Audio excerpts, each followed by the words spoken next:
mengucap syukur kami punya Tuhan Yesus yang baik. Tuhan Yesus yang sayang sama setiap kami. Tuhan Yesus yang menerima kami apa adanya. Bahkan Kau mau mati buat setiap kami. Pagi hari ini dan seterusnya kami perlu dituntun oleh firman-Mu. Kami perlu berjalan dengan sahabat kami setiap hari, yaitu Engkau sendiri Tuhan. Mari bicara buat kami, terobosi setiap kami, tegur kami, koreksi kami. Kami mau Tuhan mulai dari ruangan ini sampai kami meninggalkan ruangan ini, kami mengalami perjumpaan pribadi dengan Tuhan Yesus. Tolong kami semua, kami gak bisa tanpa Tuhan. Saat ini mari Roh Kudus Kau ambil alih, pimpin setiap kami kepada segala kebenaran-Mu. Kami siap mendengar saat ini hanya di dalam satu nama yang berkuasa, yaitu nama Tuhan Yesus Kristus. Amin. Amin.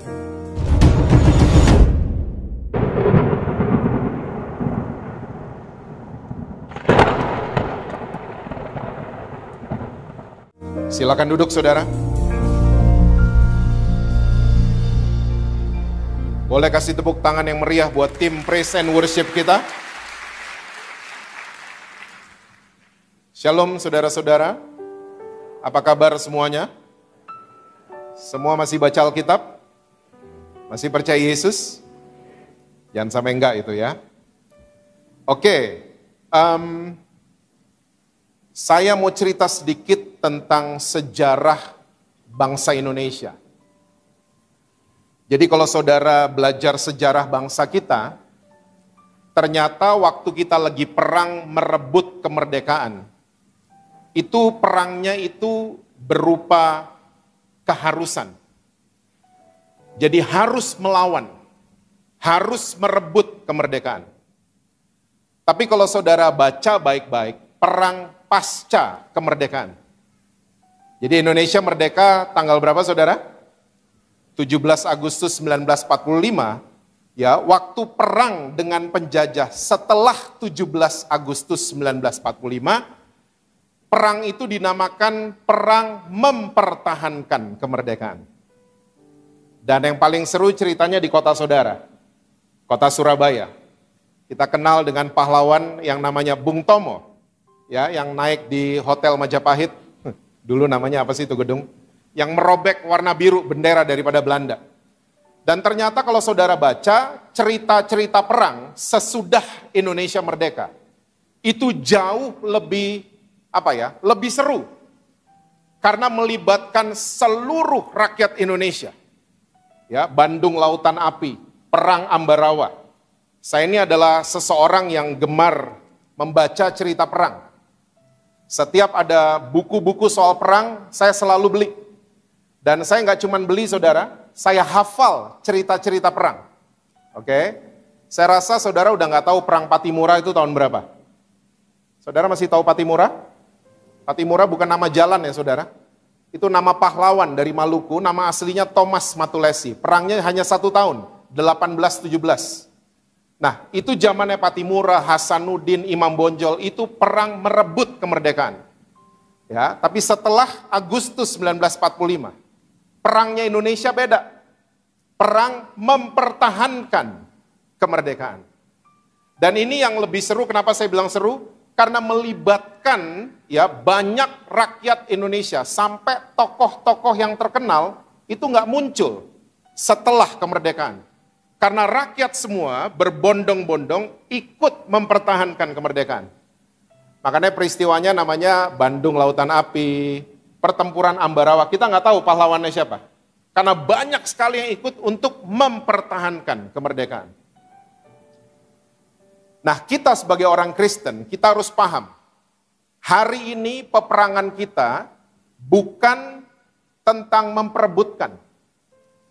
Tapi perangnya orang Kristen adalah mempertahankan.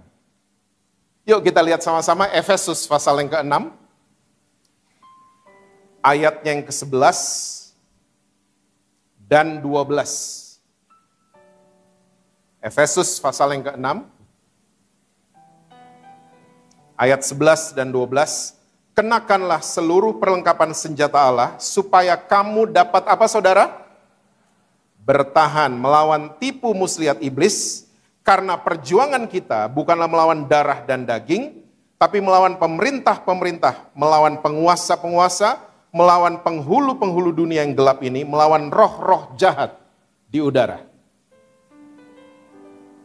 Jadi kalau kita bicara perang, orang Kristen tuh bukan nengking-nengking perangnya. Tapi perangnya orang Kristen adalah mempertahankan. Bukan merebut sesuatu, tapi mempertahankan. Dari apa? Serangan-serangan udara, penguasa-penguasa di udara yang ingin merubah iman, ingin merubah settingan iman saudara dan saya. Kita selalu pengen diintimidasi supaya saudara dan saya kembali ke masa lalu. Makanya kita ini perangnya sekali lagi bukan merebut, tapi mempertahankan. Bukan merebut. Kita mesti tahu bahwa ada perbedaan antara obligation and change. Banyak orang Kristen seringkali hanya merasa obligasi, harus ke gereja, harus baca Alkitab. Tapi mereka tidak berubah dengan sesungguhnya. Saya percaya semua saudara pernah makan di restoran ya. Kadang-kadang pelayan restoran itu cuma feel obligated untuk melayani kita kan. Dengan senang hati, habis itu dia cemberut. Pernah ketemu? Pernah ketemu istri yang cuma feel obligated untuk melayani suami? Ini ya, saya udah masakin. Tapi perubahan yang sesungguhnya tidak pernah terjadi. Karena kita cuma feel obligated.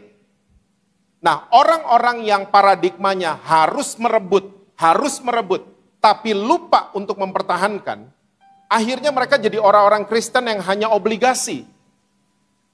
We just feel obligated. Harus ke gereja karena saya Kristen, ya, harus baca Alkitab karena saya Kristen, ya. Harus ini, harus itu, cuman feel obligated, tapi nggak pernah berubah dari dalam. Nah, bangsa Indonesia semenjak kita pengumuman merdeka, kita berubah dari dalam. Makanya saya mau ajak saudara-saudara, mulailah berdoa dari posisi merdeka, bukan dari posisi kalah. Orang yang selalu ingin merebut, posisinya masih kalah. Ingat, Yesus sudah membuat saudara dan saya merdeka. Yesus sudah menyembuhkan saudara dan saya. So, kalau saudara lagi divonis sama dokter, berdoalah dari posisi sembuh, bukan dari posisi sakit. Mindset kita mesti dirubah. Ya, kita ini bertahan supaya iblis nggak bisa menyerang kita. Karena kerjaan iblis selalu begitu, membuat kita itu downgrade. Kamu sakit karena ulah kamu 10 tahun lalu. Kamu sakit karena ulah kamu 5 tahun lalu. Kamu sakit itu dihukum sama Tuhan. Iblis selalu mau twisted pikiran kita. Dan dia penguasa-penguasa di udara. Itu dia. Dia selalu ingin merubah settingan iman kita. Untuk akhirnya kita pengen merebut. Merasa bersalah. Ya, just feel obligated. Tapi gak pernah berubah dengan sesungguhnya. Berdoalah dari posisi menang. Bukan dari posisi kalah. Yang setuju katakan amin. Kita sudah menang, saudara. Yesus sudah memenangkan pertempuran.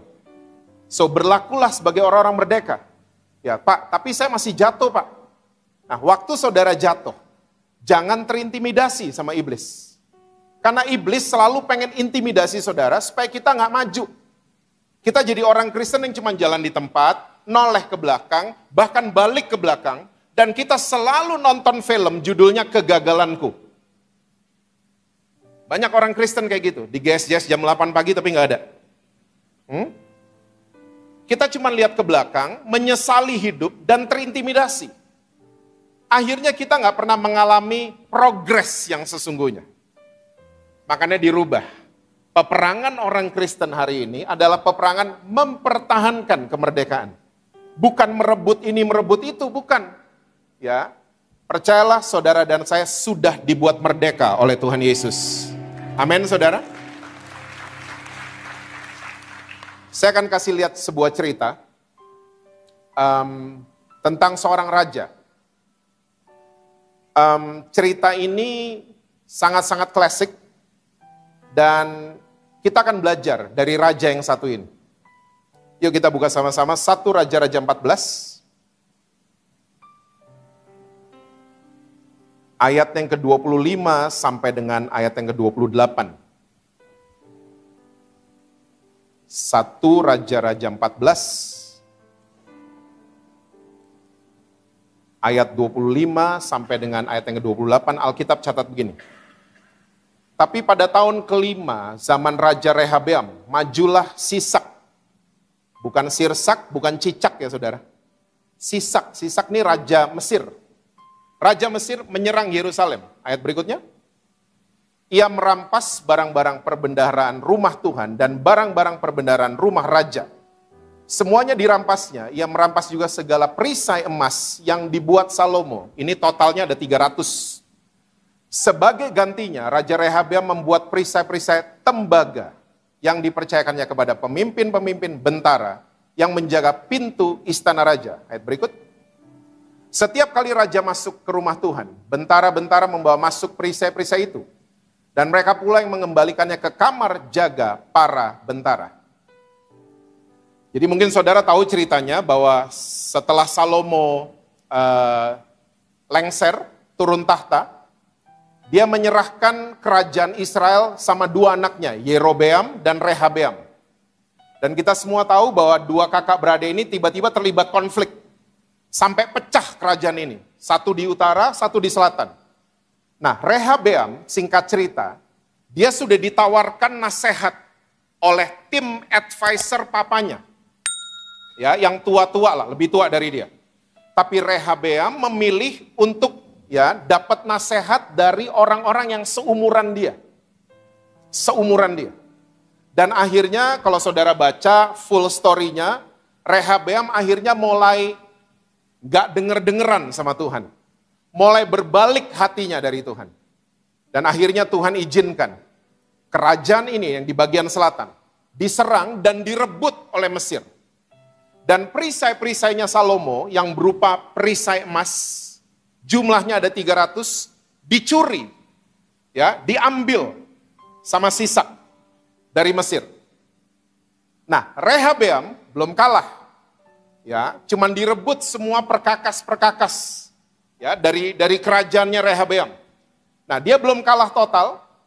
Karena nggak pengen mendapat malu di depan rakyatnya, dia mulai merubah perisai-perisai papanya, dari perisai emas menjadi perisai perunggu. Boleh ditayangin gambar perisai emas dan perisai perunggu? Itu emas dan silver. Ya, anyway, saudara bisa Google ya. Perisai emas dan perisai perunggu untuk mata yang tidak terlatih, itu mirip banget. Kalau dijejerin, baru saudara bisa bedain, oh ini emas, yang satu perunggu. Tapi kalau mereka berdiri sendiri-sendiri, biasanya kita nggak bisa bedain. Mana yang emas, mana yang perunggu. Karena mirip banget. Nah, Rehabeam, waktu dia kehilangan perisai emas, dia mulai hidup dalam kepura-puraan,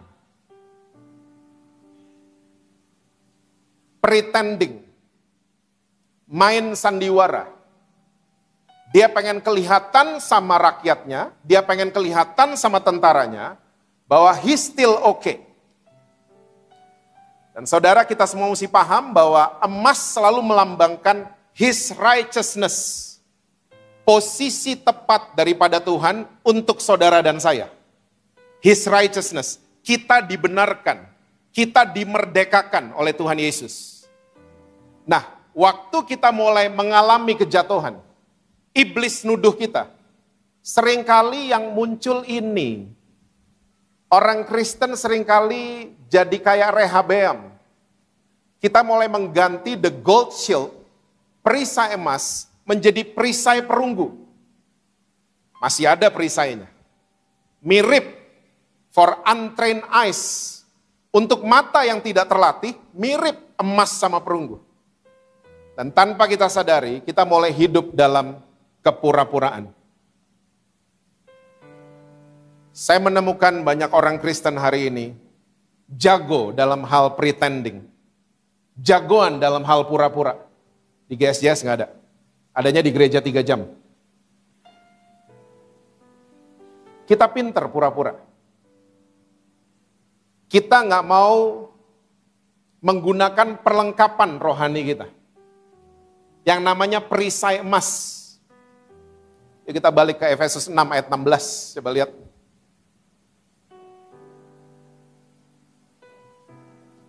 Efesus 6 ayat 16. Dalam segala apa saudara? Segala apa? Keadaan. Pergunakanlah perisai iman. Sebab dengan perisai itu, kamu akan dapat memadamkan, apa saudara? Semua panah api dari si jahat. Iblis kerjaannya menuduh saudara dan saya, itu panah apinya dia. Tapi waktu kita menggunakan perisai kepura-puraan, kita gampang kalah. Kita gampang kalah, karena kita mulai jagoan di hal yang namanya pretending. Kita pinter main sandiwara, kita pinter main sinetron. Dan lucunya itu paling banyak terjadi di rumah Tuhan. Kita pinter main sandiwara. Kita nggak bisa jadi asli, kita nggak bisa jadi seutuhnya. Kita nggak bisa jadi apa adanya. Kita terbiasa dengan kepura-puraan. Kita mengganti His righteousness pakai kekuatan kita. Kita ingin membenarkan diri kita sendiri. Kita ingin merebut perhatian yang namanya adalah pencitraan. Oh, jagoan kita. Jagoan banget kita. Kita mesti tahu bahwa banyak orang hari ini kehilangan the essence of relationship. Salah satu dampak buruk daripada sosial media, kita mau kelihatan, kita mau pakai perunggu, kita mau kelihatan oke. Kok belaga lupa mukanya? Kita mau kelihatan oke, kita mau edit semuanya. Kita mau pura-pura bahwa saya dan suami masih oke, padahal udah gak oke. And let me tell you, Tuhan Yesus selalu gak apa-apa banget kalau saudara lagi not oke. Tuhan Yesus gak apa-apa banget. Tapi society kita yang namanya gereja, seringkali membuat kita pakai perisai perunggu. Kita mulai jatuh di dalam hal yang namanya pura-pura. Kita jadi feel obligated untuk posting story bahwa I'm okay, padahal lagi gak okay. Kita gak ngalamin perubahan yang sesungguhnya. Ya, kita harus kasih lihat ke sosial media, I'm okay. Ya, I'm healthy. Saudara mesti tahu bahwa hari ini ada fenomena yang cukup mengganggu saya yang namanya grey divorce. Grey divorce adalah perceraian yang terjadi untuk orang-orang di atas 55 tahun. Udah grey rambutnya, itu maksudnya. Udah putih rambutnya. Anak-anak udah keluar rumah, anak-anak udah menikah, tiba-tiba suami istri ini mulai lihat satu dengan yang lain. Ini monster di kamar gue siapa ini? Ini nenek lampir di kamar gue siapa ini? Mereka ternyata gak pernah deket. Karena fokus mereka cuman gedein anak-anak. Tapi di sosial media, wow, perisai perunggu dipakai banget. Kita pura-pura oke. Kita pretending that we are okay. We are in the good relationship, but it's not anymore. Grey divorce, saya ketemu ini bukan di luar negeri, ini di Indonesia saudara. Saya ketemu 62 tahun, ya 61 tahun, punya pacar lagi. Pacaran orang-orang umur 60 tahun, bukan cium-ciuman saudara. Saya tanya, jadi punya pacar nih ngapain sekarang? Ngobrol. Makanya yang masih single, agenda pacaran namanya ngobrol, cari pairing. Tahu Bluetooth kan? Oh nggak tahu ya? Sebelah sini yang tahu kayaknya. Bluetooth itu selalu cari pairing. Ya, Ibu Ira. Bluetooth kalau kebanyakan device, dia akan memerintahkan kita di-delete beberapa device. Baru kita bisa pairing. Pernah ngalamin? Nah, ternyata ganteng, cantik, punya kedudukan, kaya, miskin, itu cuma device. Dalam kita melakukan relationship, yang perlu adalah pairing. Nyambung apa enggak? Bukan karena device. Bukan. Dan orang bisa pairing biasanya lewat ngobrol. Itu, ngobrolnya cocok enggak? Bukan duitnya cocok nggak? Bukan. Orang udah 60 tahun sekarang ngedate. Ya ampun udah tua-tua. Ngapain kalau ngedate? Ngobrol ternyata. Ternyata sama pasangan sebelumnya nggak pernah ngobrol, nggak pernah pairing. Dan ngobrol isinya, saya udah bebusa ngomongin ini. Ngobrol isinya adalah tukar pikiran dan tukar perasaan, bukan tukar informasi.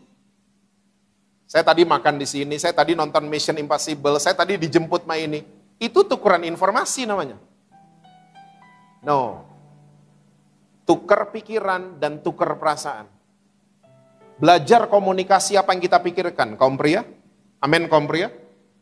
Belajar komunikasikan apa yang kita rasakan, kaum wanita. Belajar. Jangan nebak-nebak. Kamu seharusnya tahu dong apa yang saya rasain. Gak bisa begitu. Banyak pria-pria sama istrinya, kamu mikir nggak? Istrinya, enggak. Gitu kan? Istri saya suka gitu, dulu.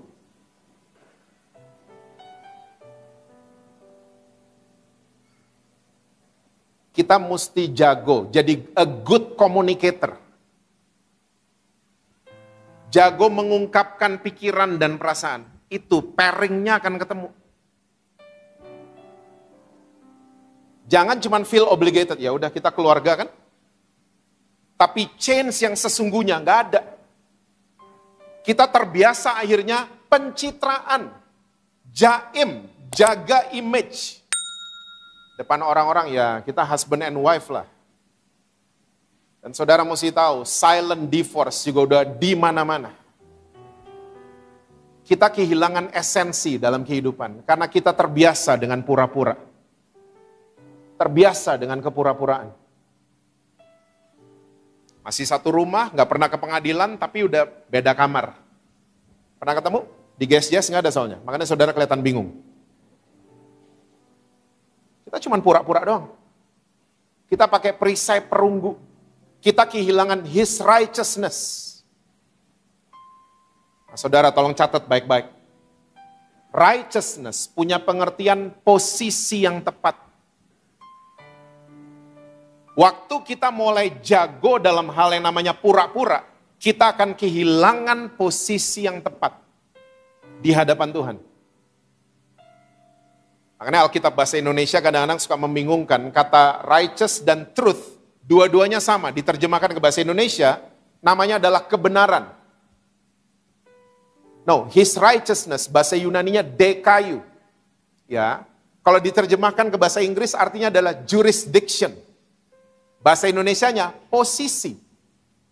Ya. Yesus waktu di atas kayu salib.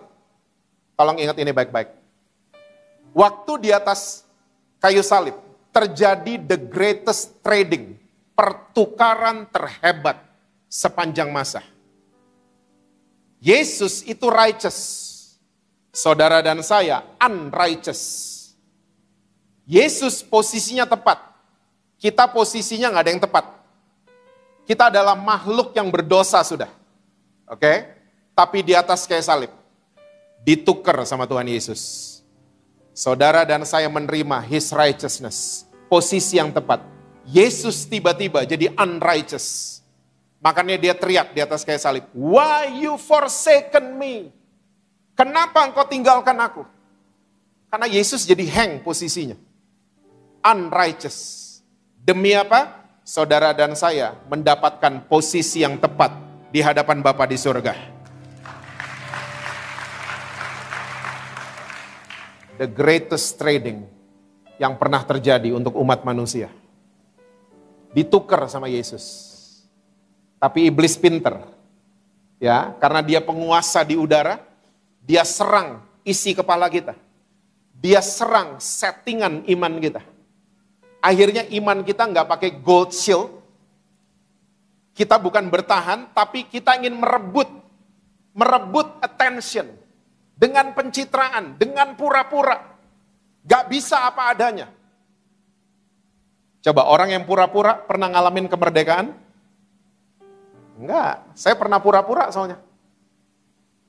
Mungkin saya adalah seorang pendeta yang gak malu kalau cerita saya konflik sama anak-anak saya. Ya, that's normal. Yang berdiri di sini, please saudara, yang berdiri di depan sini bukan Superman, bukan Wonder Woman. Kita manusia biasa. Yang bisa konflik sama anak-anak, bisa konflik sama istri. Saya nggak pernah malu cerita sama ring satu saya nggak pernah malu. Kita membiasakan di Jakarta hidup apa adanya. Dan saya merasa aman. Karena apa? Itu ring satu saya bisa koreksi saya. Sebisa mungkin kita tanggalkan semua perisai perunggu. Karena apa? Kita udah dikasih perisai emas sama Tuhan Yesus kita. Dan His righteousness ini adalah perisai iman, yang bisa mengalahkan segala, katakan sama-sama, segala panah api daripada si iblis. Segala. Hiduplah apa adanya. Jangan sampai kita kehilangan posisi. Cuman karena ingin dapat posisi dari manusia, seringkali kita korbanin posisi yang sudah diberikan sama Tuhan. Saya ulang, demi dapetin, memperebutkan posisi dari mata manusia, kita korbanin posisi yang sudah diberikan sama Tuhan Yesus. Saya sedih lihat dunia pelayanan hari ini. Semuanya ingin merebut pencitraan. Kita nggak bisa apa adanya. Kalau saudara ikutin khotbah saya di doa malam berapa minggu lalu, saya share soal ruang gagal. Gak ada ruang gagal. Di rumah Tuhan gak ada ruang gagal. Semua dituntut sempurna. Akhirnya yang terjadi adalah kepura-puraan. Ingat baik-baik. I'm okay sama I'm not okay adalah dua pernyataan iman. Dua kalimat ini adalah kalimat dari kita yang kita menyatakan, saya perlu Tuhan. Orang-orang yang mengatakan dirinya I'm okay, saudara lagi perlu Tuhan. Jangan sampai kita bilang I'm okay, lalu di benak kita, oh saya nggak perlu, saya cuma perlu karir saya, yang penting bisnis saya jalan. I'm okay and I'm not okay adalah dua pernyataan iman. Yang menyatakan bahwa kita perlu Tuhan Yesus. Kita nggak ada yang kuat, saudara. Jangan sampai kita kehilangan posisi. Cuman karena kita ingin mendapatkan posisi dari mata manusia. Yang kedua, orang kalau sudah pura-pura, biasanya mereka mulai mengalami disconnect sama diri sendiri. Tragedi paling mengerikan di dunia kita ini. Waktu kita mulai disconnect, terputus dengan diri sendiri, saking harus pencitraan terus. Akhirnya kita lupa siapa diri kita. Karena kebanyakan bohong kemana-mana, kebanyakan pencitraan, ya, main sandiwara dia, kita lupa sama diri kita. Saudara yang pernah dengar Heath Ledger? Pernah dengar aktor namanya Heath Ledger?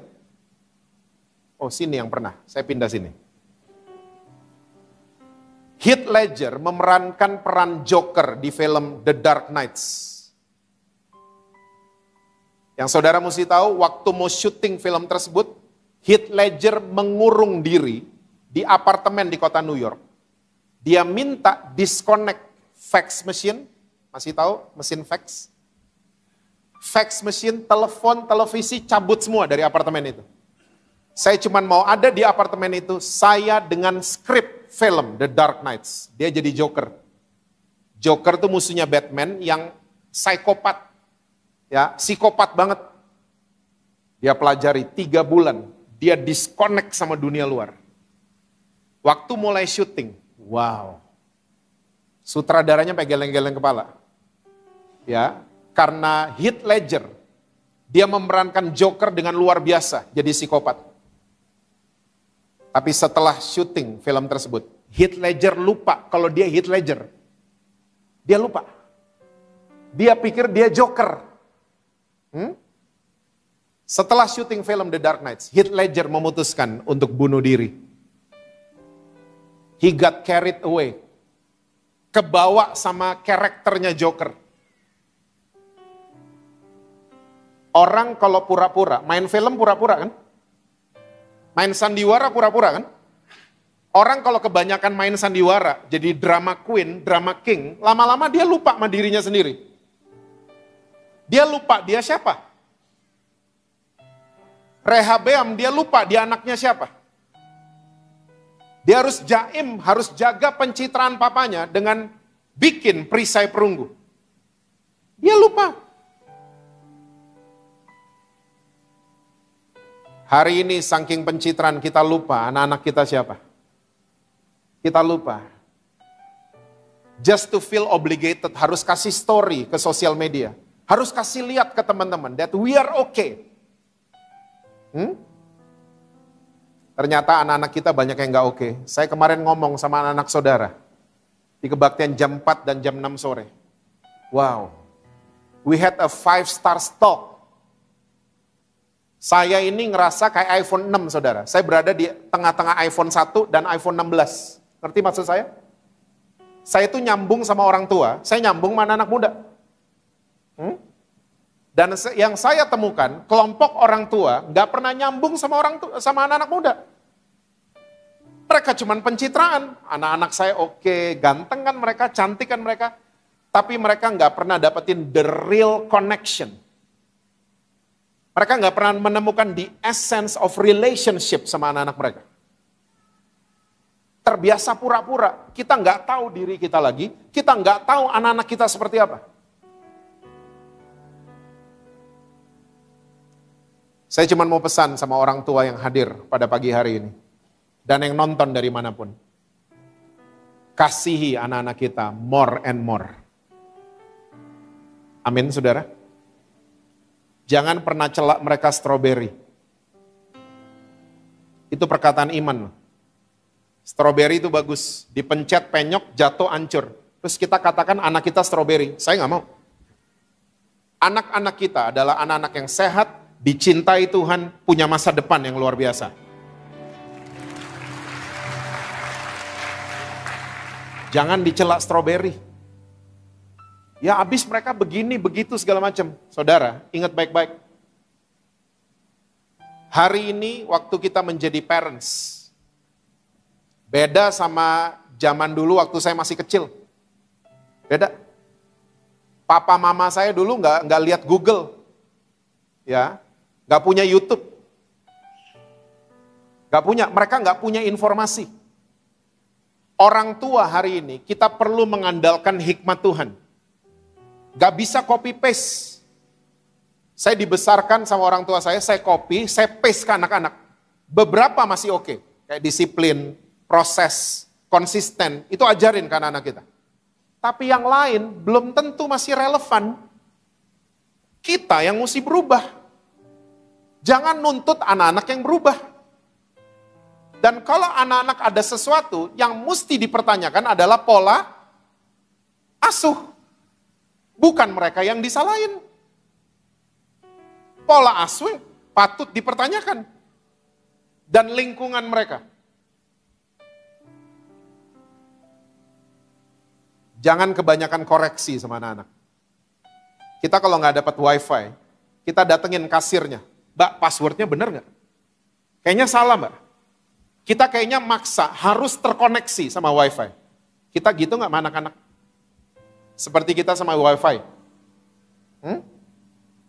Kita pengen bangun koneksi nggak? Atau kita cuman feel obligated, ya yang penting mereka dikasih makan, segala macam. Atau kita mau change, berubah. Anak-anak kita sama kita warnanya udah berbeda saudara. Beda generasi. Zaman kita masuk restoran menunya gede-gede. Sekarang mereka masuk cuman scan barcode. Beda. Zaman saya jeans robek dibuang sama mama saya. Zaman sekarang jeans robek dibeli harganya mahal. Beda. Dan mereka, untuk saudara ketahui, mereka udah gak suka dengan apa yang namanya hierarki anak-anak kita. Mereka tidak melihat seseorang dari senior atau junior. Tapi mereka melihat seseorang dari kapasitas. Bukan dari senior atau junior. Makanya produser saya di Jakarta anak 26 tahun. Beda generasi. Dia bisa ngatur-ngatur saya, Pastor itu gak gitu, sepatunya jangan begitu. Dia bisa gituin saya. Karena apa? Kita saling menghargai. Nyambung. Cari koneksinya. Jangan sampai karena kita sibuk pencitraan, kita lupa diri. Lupa anak-anak kita perlu perhatian. Lupa kalau anak-anak kita perlu diajak ngobrol. Anak-anak kita ya nggak bisa lagi dikotbah-kotbahin gitu aja.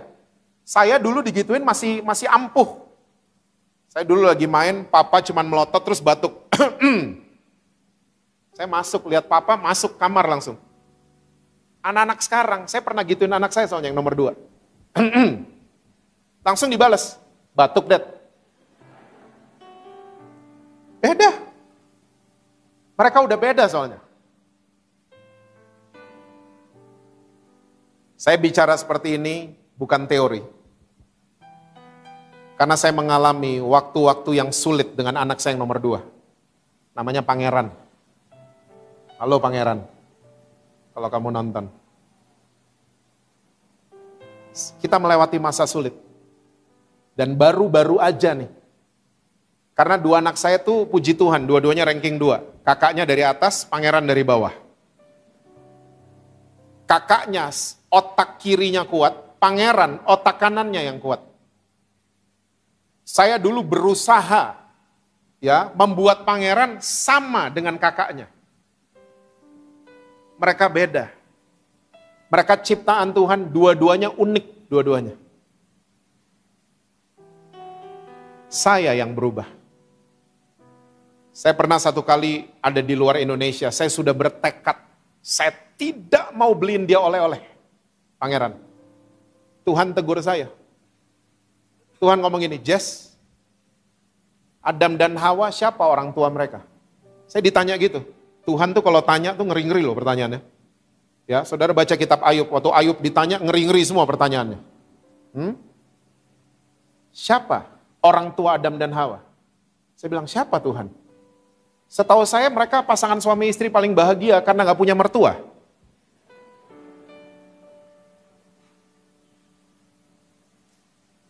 Orang tua Adam dan Hawa itu saya sendiri. Aku orang tua mereka. Mereka jatuh? Yes. Apalagi Pangeran. Apalagi kamu. Kamu pernah jatuh, saya tinggalin kamu? Iya Tuhan, saya tobat saudara. Sampai Indonesia, Pangeran paling banyak dapat oleh-oleh. Bilang thank you. Langsung baikan? Enggak.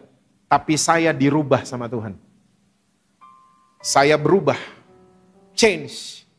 Ya, satu rumah akhirnya dirubah sama Tuhan. Saya sama Pangeran sekarang padel bareng, ngopi bareng. We can have men's talk hari ini. Terbuka satu dengan yang lain. Papa pendeta, kamu awas ya. Ini pura-pura. Kamu awas, di luar jaga nama baik papa. Ini orang tua yang egois. Egois, gak mikirin mental health anak-anak. Kita lupa diri. Gak bisa. Jadi orang tua kita perlu dituntun sama hikmat Tuhan. Bukan mengandalkan copy paste. Anak-anak kita kebanjiran informasi, saudara. Hah? Tenang aja, saya udah ngomong sama mereka tadi malam. Untuk gak kurang ajar sama saudara. Mereka kebanjiran informasi. Sekarang di rumah itu guru bukan zaman saya anak-anak, guru cuman papa mama. Sekarang guru itu anak-anak kita juga guru. Coba kalau mau install Instagram, nanyanya sama siapa? Nak, tolong nak. Nak, password wifi gimana ya? Wifi gimana nak? Mereka guru juga. Saling belajar.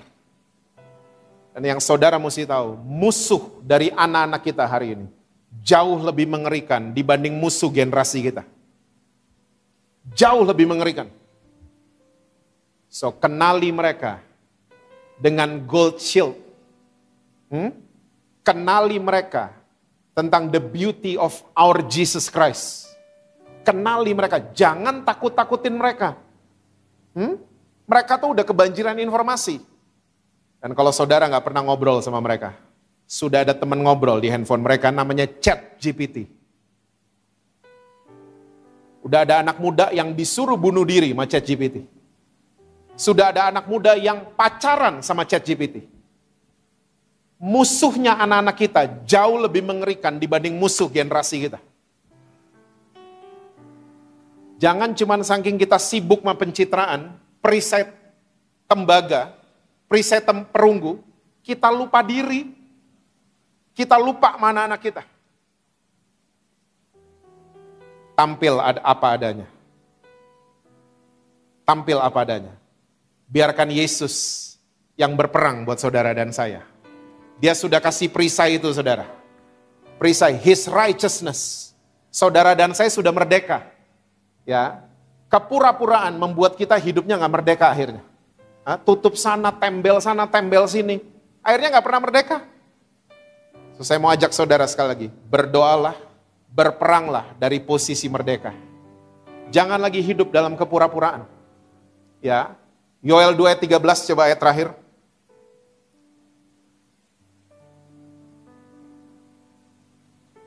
Yoel 2 ayat 13.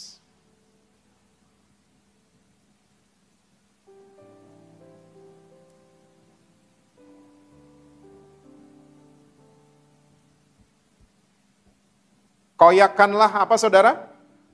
Hatimu. Dan jangan apa? Pakaianmu.